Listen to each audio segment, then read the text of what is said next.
traveled most of the world. I see how most of the world lives.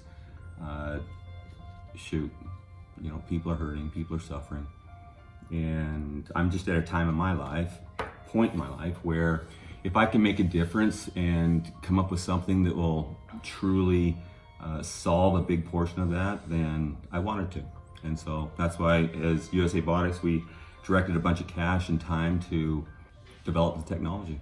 It's natural anytime there's a new technology, there's gonna be pushback to it, because people are afraid of what they don't know.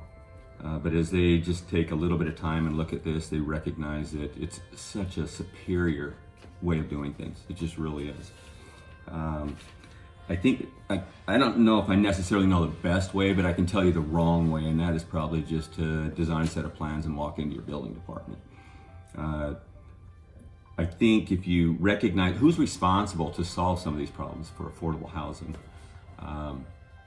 for the homeless living in the streets, and you go with that approach, that's gonna probably be, that's gonna give you the most legs.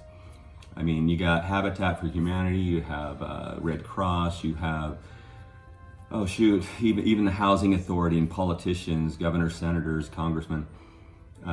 They're aware of this epidemic problem. They have the burden and responsibility to fix it.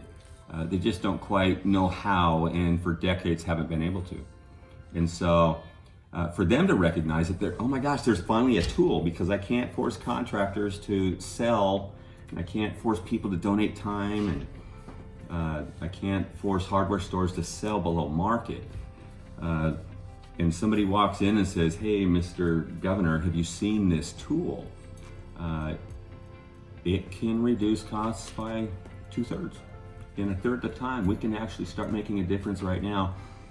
So the approach would be Habitat, or these people that have the burden of trying to solve this problem, make a difference, fix something. They're trying to deal with a pain.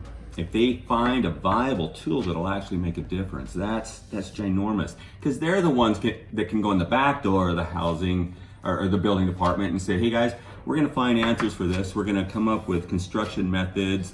We're not gonna be, well, what are you doing? And, you know, putting our chest out and trying to be the most difficult, obstinate guy in the room.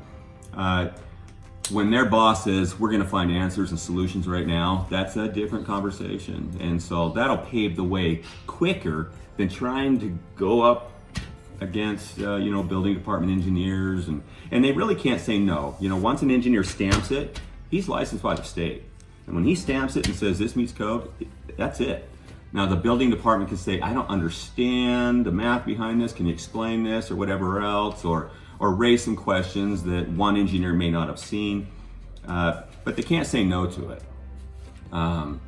So there'll be a little bit of hand holding, but it is extremely different when their boss has already said, look for solutions, not problems. Be part of the solution.